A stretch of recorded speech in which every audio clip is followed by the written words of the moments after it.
الحمدللہ وسلام علی رسول اللہ اما بعد فإن الخیر حدیث کتاب اللہ۔ مسلمان بھائیو السلام علیکم ورحمۃ اللہ وبرکاتہ۔ میرے بھائیو، آپ نے جو تھمبنیل کے اوپر پڑھا باب شیعی کوئی نہیں معاذ اللہ،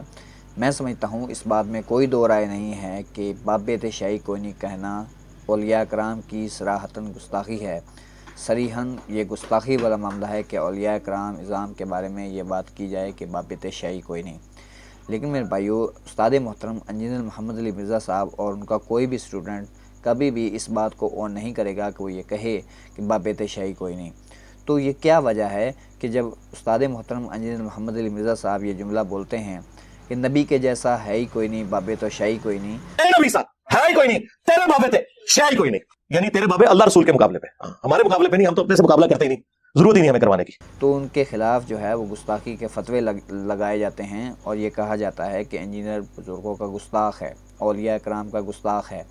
کیونکہ یہ بابوں کو کوئی شے نہیں سمجھتا۔ مرزا جرمی کے نعرے کے مطابق کہ بابے تے شیعی کوئی نہیں، جس دا کوئی علمی پیو تے ماں ہی نہیں، وہ یہ کہندا کہ بابے تے کوئی شے ہی نہیں۔ حقیقت میں میرے بھائیو، یہ ایک کانٹیسٹ میں بات ہوتی ہے۔ جب ایک کانٹیسٹ میں کوئی بات ہو رہی ہوتی ہے تو اس کے مطابق بات کی جاتی ہے۔ آدھی بات کاٹ کر اگر یہ بات کی جائے تو اس بات کو تو استاد محترم بالکل اون نہیں کرتے۔ باقی میرے بھائیو، یہ شعر تبھی بولا جاتا ہے جب بزرگوں کے بارے میں اس طرح کے بلند و بانگ دعوے کیے جاتے ہیں، اس طرح کی کرامات بیان کی جاتی ہیں جن کا قرآن و سنت میں کہیں ریکارڈ موجود نہیں ہوتا۔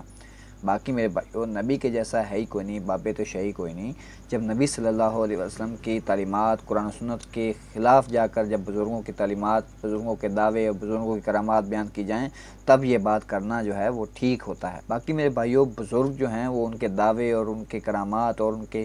جو بلند و بانگ دعوے، ان کے ساتھ باتیں جو منسوب کی جاتی ہیں، وہ قرآن و سنت کے اور حضور صلی اللہ علیہ وسلم کی تعلیمات کے کیسے خلاف ہیں، اس بارے میں ڈیٹیل ویڈیو میں انشاءاللہ پھر کبھی بناؤں گا۔ آج کی اس ویڈیو کا موضوع یہ ہے کہ جیسے کہ الزام لگایا جاتا ہے استاد محترم انجینئر محمد علی مرزا صاحب کے اوپر کہ نبی کے جیسا ہے ہی کوئی نہیں، باب شیعی کوئی نہیں، یہ جملہ گستاخانہ ہے، تو اگر یہ بات کرنے والا یہ اس کو گستاخی کہہ رہا ہے تو بزرگوں کی وہ بات کو وہ کیسے جسٹیفائی کرے گا؟ جیسا کہ اہل سنت میں نسل در نسل ایک مثال پیش کی جاتی ہے جو کہ صحابہ کرام رضوان اللہ علیہم اجمعین کے مرتبے کو بیان کرتے ہوئے یہ مثال پیش کی جاتی ہے کہ کسی ادنا سے ادنا صحابی کے گھوڑے کے قدموں کی خاک کو بھی کوئی غوث قطب ابدال نہیں پہنچ سکتا۔ تو یہ کیا بزرگوں کی گستاخی نہیں ہے؟ باقی میرے بھائیو، اس جملے کو کہ نبی کے جیسا ہے ہی کوئی نہیں، باب شیعی کوئی نہیں، اگر کوئی گستاخی سمجھتا ہے تو وہ اس جملے کو کیسے جسٹیفائی کرے گا جو کہ بزرگوں میں عام طور پر مشہور ہے کہ یہ بات کی جاتی ہے کہ نبی کے جیسا ہے ہی کوئی نہیں، باب شیعی کوئی نہیں، یہ ایک گستاخانہ جملہ ہے۔ تو اس بات کو کیسے جسٹیفائی کیا جائے گا جو کہ بزرگوں کے ذریعے نسل در نسل ہم تک یہ بات پہنچی ہے؟ تو کیا آپ نہیں یہ سمجھتے کہ یہ بزرگوں کی، اولیاء کرام کی گستاخی ہے کہ ایک گھوڑے کے قدموں کی خاک کو اولیاء کرام سے افضل بتایا جا رہا ہے؟ تو کیا اس میں گستاخی ان کو نظر نہیں آتی؟ اگر آپ نبی کے جیسا ہے ہی کوئی نہیں، باب شیعی کوئی نہیں، اس کو گستاخی سمجھتے ہیں تو آپ کو چاہیے، جو بھی یہ سمجھتا ہے کہ یہ گستاخی ہے تو اس کو چاہیے کہ ان بزرگوں کے اوپر بھی گستاخی کا فتویٰ لگائے جنہوں نے یہ مثال پیش کی ہے۔ تو یہ بزرگوں نے جو گستاخی کی ہے ان کے اوپر گستاخی کا فتویٰ کون لگائے گا؟ اگر نبی کے جیسا ہے ہی کوئی نہیں، باب شیعی کوئی نہیں، یہ اگر گستاخی والا جملہ ہے تو اس کے برابر میں یہ بھی تو گستاخی ہے اولیاء کرام کی۔ لیکن آپ بھی سمجھتے ہیں اور ہم بھی یہ بات سمجھتے ہیں کہ یہ گستاخی بالکل نہیں ہے، بلکہ یہ مثال جو پیش کی جاتی ہے یہ کسی کانٹیسٹ کے اندر ہوتی ہے۔ جیسے کہ کوئی بھی ٹیکسٹ ہوتا ہے، اس کے اندر ایک تھیم ہوتی ہے، اس تھیم کو بھی فالو کیا جاتا ہے اور اس ٹیکسٹ کو بھی فالو کیا جاتا ہے۔ کبھی کبھی تھیم کو سمجھنے کے لیے ٹیکسٹ کو پڑھ کے تھیم کو سمجھا جاتا ہے، پھر تھیم کو سمجھ کر جو ہے وہ ٹیکسٹ کو فالو کیا جاتا ہے۔ لیکن یہ بات نہیں ہوتی کہ آپ تھیم کو جو ہے سمجھیں اور پھر ٹیکسٹ کو چھوڑ دیں، یا پھر ٹیکسٹ کو سمجھیں اور تھیم کو چھوڑ دیں۔ ایسا بالکل نہیں ہے، تھیم اور ٹیکسٹ دونوں کو سمجھنا پڑتا ہے، اس کے بعد ہی کسی فیصلے کے اوپر پہنچا جاتا ہے۔ تو جو بھی یہ سمجھتا ہے کہ نبی کے جیسا ہے ہی کوئی نہیں، باب شیعی کوئی نہیں، یہ اگر گستاخی ہے تو وہ بزرگوں کے اوپر بھی گستاخی کا فتویٰ لگائے جنہوں نے یہ مثال پیش کی ہے۔ باقی اس بارے میں نے کسی سے یہ بھی سنا کہ اس نے مجھے کہا کہ آپ یہ جو کہتے ہیں نبی صلی اللہ علیہ وسلم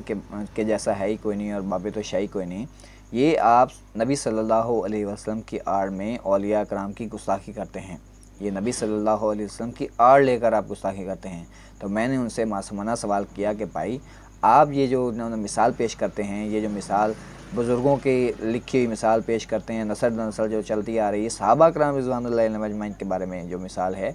یہ مثال جو ہے صحابہ کرام کی آڑ لے کر آپ اولیاء کرام کی گستاخی نہیں کر رہے۔ نبی صلی اللہ علیہ وسلم کی اعلیٰ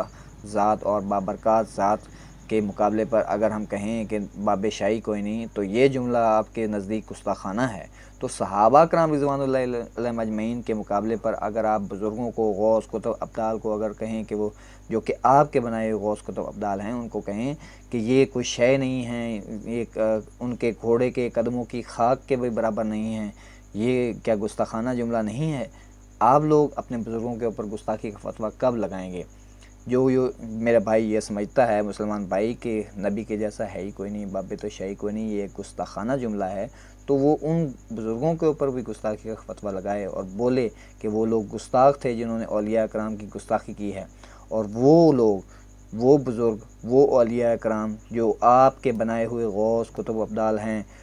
ان کے بارے میں اتنا گستاخانہ جملہ انہوں نے بولا، اور پھر وہ نسل در نسل چلتا آ رہا ہے اور کسی نے اس کے اوپر گستاخی کا فتویٰ نہیں لگایا، اور جب نبی صلی اللہ علیہ وسلم کا ذکر آیا تو آپ لوگوں کو گستاخی یاد آ جاتی ہے، حالانکہ نبی صلی اللہ علیہ وسلم کے بارے میں آپ بھی متفق ہیں کہ حضور صلی اللہ علیہ وسلم کے جیسا کوئی نبی بھی نہیں ہے۔ نبی صلی اللہ علیہ وسلم کو تمام انبیاء کرام پر افضلیت ہے، اس حوالے سے کہ نبی صلی اللہ علیہ وسلم تمام انبیاء کرام کے امام ہیں، اور اس حوالے سے نبی صلی اللہ علیہ وسلم کو بھی افضلیت حاصل ہے کہ نبی صلی اللہ علیہ وسلم تمام انبیاء کو چھوڑ کر نبی صلی اللہ علیہ وسلم کے ہاتھ پر سب سے پہلے شفاعت کا دروازہ کھلے گا۔ یہ سب تو ہم جو ہے وہ بڑے فخر سے سناتے ہیں، لیکن جب بھی اپنے بزرگوں کی، جو کہ سو کال بزرگ ہم نے اپنے بنائے ہوئے ہیں، اپنے اولیاء کرام جو کہ ہم نے سو کال بنائے ہوئے ہیں، ان کے مقابلے کے اوپر جب نبی صلی اللہ علیہ وسلم کا ذکر آ جاتا ہے، تب آپ کو اولیاء کرام کی گستاخی یاد آ جاتی ہے۔ یہ باتیں آپ مت کریں، اس طرح کی باتیں کر کے آپ نبی صلی اللہ علیہ وسلم کی شان میں گستاخی کرتے ہیں، اور اولیاء کرام کو ان سے جو ہے ان کے مقابلے کے اوپر کچھ شے سمجھانے کی کوشش کرتے ہیں کہ وہ کچھ شے ہیں۔ ایسی کوئی بات آپ کریں گے تو نبی صلی اللہ علیہ وسلم کے مقابلے پہ آپ گستاخ ٹکپل کیے جائیں گے، آپ گستاخ سمجھے جائیں گے۔ قرآن و سنت کے اوپر عمل کریں، جو کچھ قرآن حکیم میں آیا ہے، جو کو حدیث مبارکہ میں آیا ہے، اس پر عمل کرنے کی کوشش کریں، اور ایک دوسرے کے اوپر گستاخی کے فتوے لگانے کے بجائے یا پھر بلند و بانگ بزرگوں کے بارے میں دعوے کرنے کے بجائے جو کہ قرآن و سنت کے واضح طور پر خلاف ہوں، ان کی بجائے آپ کوشش کریں کہ قرآن و سنت کے حوالے سے جو بھی باتیں ہوں ان کو مانیں اور ان پر کے اوپر عمل کریں، نہ کہ ان کے قرآن و سنت کے خلاف جا کر آپ کسی بات کے اوپر جو ڈٹ جائیں اور پھر اس کے حساب سے قرآن و سنت کو لے کر چلنے کی کوشش کریں۔ اس طرح کے معاملات جو ہیں وہ ایمان کو بھی خطرے میں ڈال دیتے ہیں اور بندے کو صراط مستقیم سے ہٹا دیتے ہیں۔ دعا کرتا ہوں جو حق بات کہی اللہ رب العزت ہمارے دلوں میں راسخ فرمائے، ہمیں کتاب و سنت کی تعلیمات کے اوپر عمل کرنے کی توفیق نصیب فرمائے، آمین۔ وما علینا الا البلاغ المبین۔ السلام علیکم و رحمۃ اللہ وبرکاتہ۔